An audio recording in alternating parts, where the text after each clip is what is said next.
BTKNL, kitty. BTKNL. Well, critter. It's kind of a kitty. Right, critter? You live and you smell good. All right.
The dead skunk coming out of that graveyard way back there. Of course, you can't smell it. Right, kitty? Missed him by a few seconds. It was a fresh kill. But you don't want to go back there. Right, critter? All right. Yeah, skunk in the middle of the road. So, skunk alert. Right here. About 100 yards from here. Let me switch this over. Skunk alert for locals. I'd say about 300 yards, right past those four horsemen of the Greenwood Cemetery. He's lying center in the road, just like Le Pou. So I finally found Robert Shaw's stuff. Robert Shaw was an actor in Jaws, one of my top 11 all-time best films, Spielberg. Robert Shaw was a novelist. People don't know this. They do not know it. I'm sorry, I'm in my bathroom. But Robert Shaw probably was the main reason why Jaws is probably on my top 11 list. And listen, that top 11 list I've been working on for a long time. A very long time. Jaws made it. So congratulations, Spielberg. Robert Shaw wrote about the Holocaust. He wrote about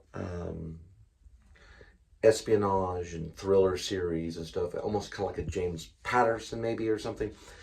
I have to get a hold of these books. These books are hard to get a hold of, especially not Patterson. I met James Patterson. I met him at the Bass Hall. I got to talk to him a little bit, and then my first wife got his autograph. I didn't get his autograph probably because I didn't have anything with me to get an autograph with, and plus she was getting it. At that time we were one, and she got it on one of her books. But I didn't get my own personal autograph of Patterson, but I did get to listen to him speak. James Patterson has written over 200 novels. Robert Shaw, he only wrote about 6 or 7, I think. And same with Charles Bukowski. But there are a few novelists out there that they hit it right on the head with just 4 or 5 books, you know. Some can do 200, and some can do 4 or 5, maybe 6 or 7 books. Stephen King's only done 70. And Stephen King's done a little bit of acting, not too bad, and directing. The reason I'm making this post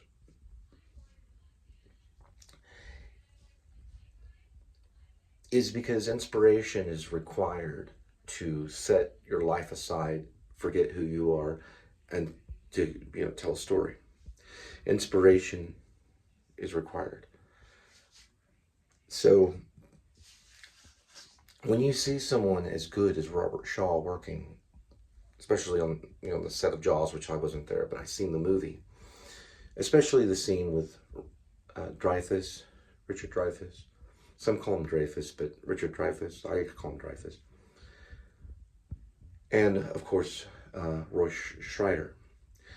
And this was like a comical scene. I think they say sometimes it was improv or written, or it was written on the spot, or it was something like that.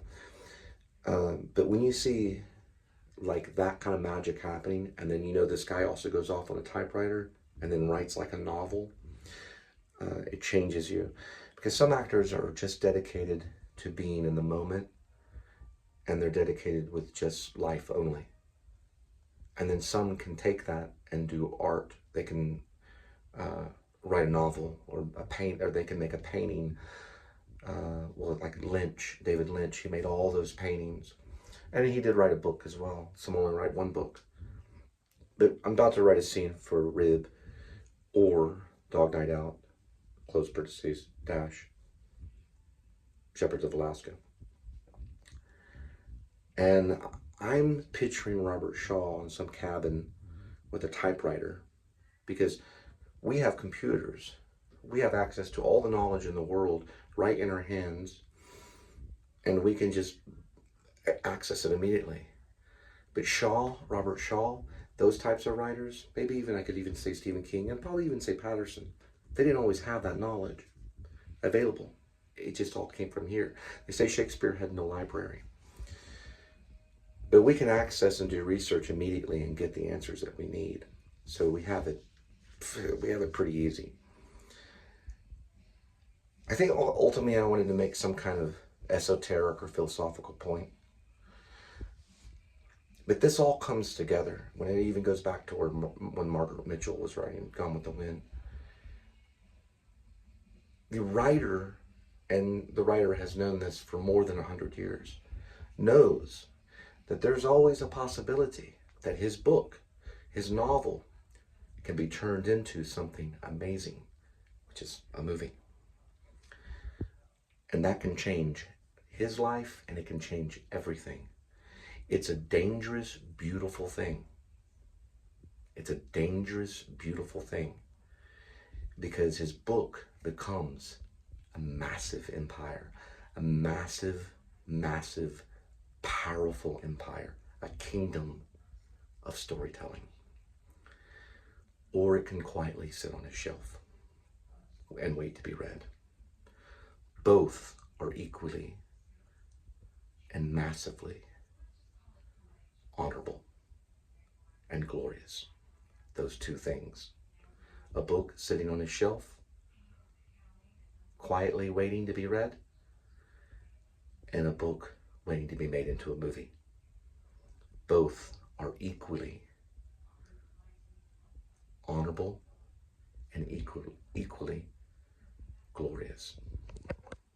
Thanks, Robert Shaw, that is. You okay? Yeah, it's been a long day. I didn't think you got tired. You seem ready to take on one more patient. Well, I'm only turning.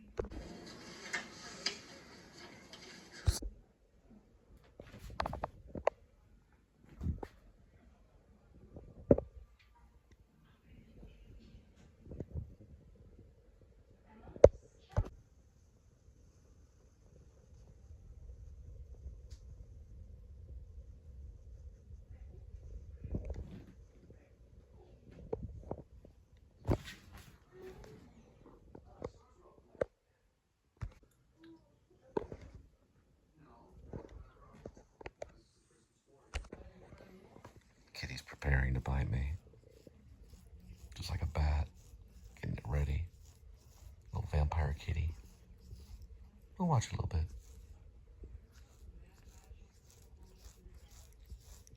These are the moments.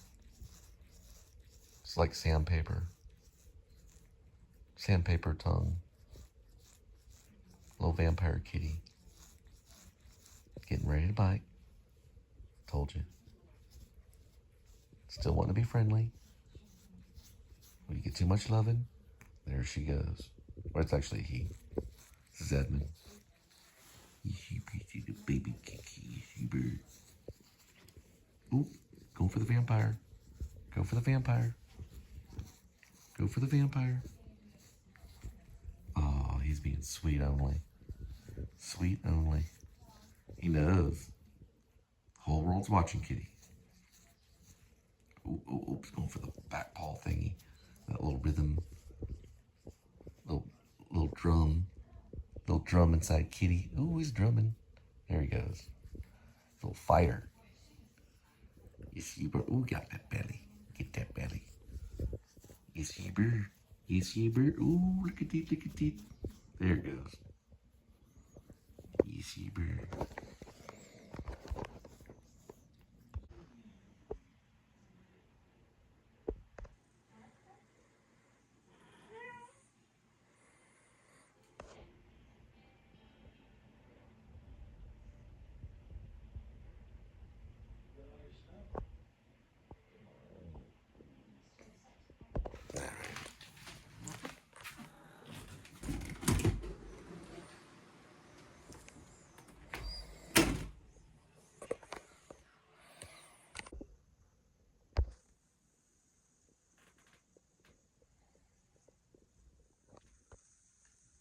Float,